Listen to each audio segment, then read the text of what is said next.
Good evening. This is All India Radio Kohima. I'm Jonas Yanthan with Evening News. The headlines. NDPP urges Centre to revoke decision to extend AFSPA in Nagaland. Nagaland Pradesh Congress Committee says extension of AFSPA is a slap to Nagaland State Assembly resolution. GST Council decides to retain status quo on GST rate on textile to 5%. And registration for vaccination of COVID jabs in the age group of 15 to 18 years will begin on Kohima portal from tomorrow. As India marches towards administering 150 crore vaccine doses against COVID-19, news about the fresh corona variants is also causing concern. In this situation, we appeal to our listeners to get fully vaccinated at the earliest and also help others get vaccinated.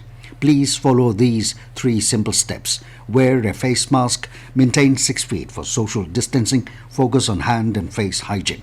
For any COVID-related information or guidance, contact National Helpline numbers 011-2397-8046 and 1075 and State Helpline number 1800-345-0019.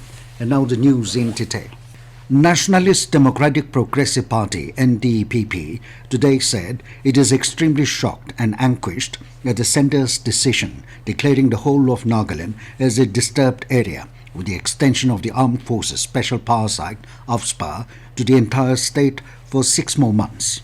NDPP urged the Government of India to reconsider and revoke the decision, especially in view of the fact that there is a mass movement against AFSPA. The party said Nagaland Legislative Assembly also loudly advocated the feelings of the people towards AFSPA through the Assembly resolution of 20th December 2021, which has been submitted to the centre. It said at a time when Ministry of Home Affairs has constituted a high-powered committee to seriously examine and consider the repeal of AFSPA and removal of the disturbed area coverage, the centre's decision to declare Nagaland as a disturbed area has come as a rude shock and a huge disappointment to the people. NDPP said Nagaland today has been amongst the safest states for more than 2 decades and there has been no serious encounter with the security forces. It said the overall law and order situation in Nagaland has been very peaceful, with Nagaland having also been acknowledged as the most peaceful state at many forums. NDPP asserted that the only major incident that shockingly disturbed the peace was the Oding incident, which had nothing to do with insurgency or law and order. It said the concerned authorities who pass such orders from far-off locations without any proper knowledge of the ground situation should wake up to the present realities. Further, NDPP strongly opposed the centre's notification and orders which used language such as dangerous and disturbed to describe Nagaland.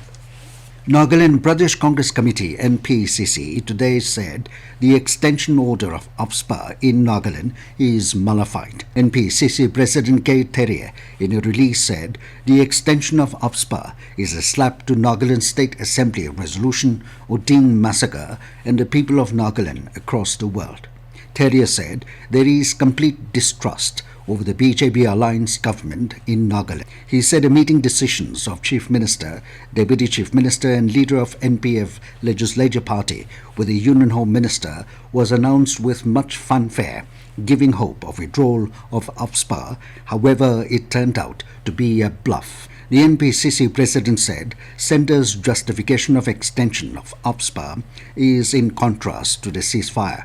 NPCC said the question of dangerous condition in Nagaland as opined by the centre does not arise in ceasefire. It said a policy to actively facilitate insurgents is responsible for internal disturbances. NPCC questioned the Government of India, stating that if centre recognizes public disturbances, then why it is imposing AFSPA instead of dismissing the state government. With regard to the Oding firing incident, the Congress party said there is no concrete move of the government towards delivering justice to the victims. NPCC said the state government has failed to protect, defend and stand for the people. The GST Council has decided to retain the status quo on GST rate on textiles to 5%. It has decided not to raise GST rate on textiles to 12%. Briefing reporters after the 46th meeting of the GST Council in New Delhi today, Finance Minister Nirmala Sitharaman said the issue of a GST rate on textile will be sent to the Tax Rate Rationalization Committee, which will submit its report by February next year.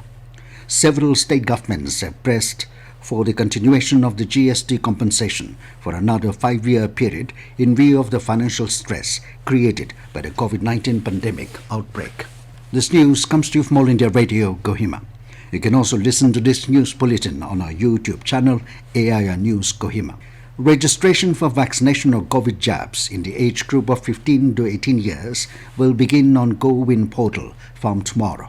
Union Health Ministry has said that beneficiaries can also avail a walk-in registration facility. As announced by Prime Minister Narendra Modi on the 25th of this month during the address to the nation, the vaccination for the age group of 15 to 18 years is scheduled to begin from 3rd of next month. Administration of precautionary third dose for the vulnerable categories will commence from 10th January.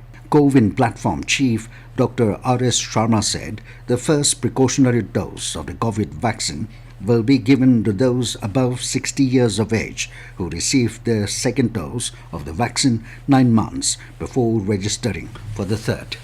Nagaland today reported 10 fresh COVID-19 positive cases, taking the total tally to 32,201. All the 10 fresh cases were reported from Dimapur. Health and Family Welfare Department said the state reported 16 recoveries today, 9 from Kohima and 7 from Dimapur. With this, the total recovery in the state has gone up to 30,367. No COVID death was reported in the state in the past 24 hours. Currently, the state has 63 active COVID-19 cases. Governor Professor Jagdish Mukhi has extended his warmest New Year greetings to the people of Nagaland. Governor Mukhi in a greeting message said, "The year 2022 brings a sense of hope and encouragement, and as we start to move into a new pasture, we should embrace this new year with great enthusiasm and happiness."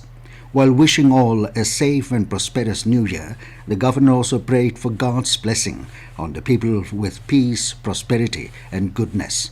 Chief Minister Nipirio has extended New Year greetings to the people. Taking to Twitter, Rio wished a fruitful new year to the people. He said it is time to renew our hopes, faith and resilience anew as another year dawns upon us. Centre has said that the National Highways construction has gone up by more than 50%. Road Transport and Highways Ministry said in the last 7 years, length of national highways has gone up by around 91,000 kilometres in 2014 to around 1,41,000 kilometres till date.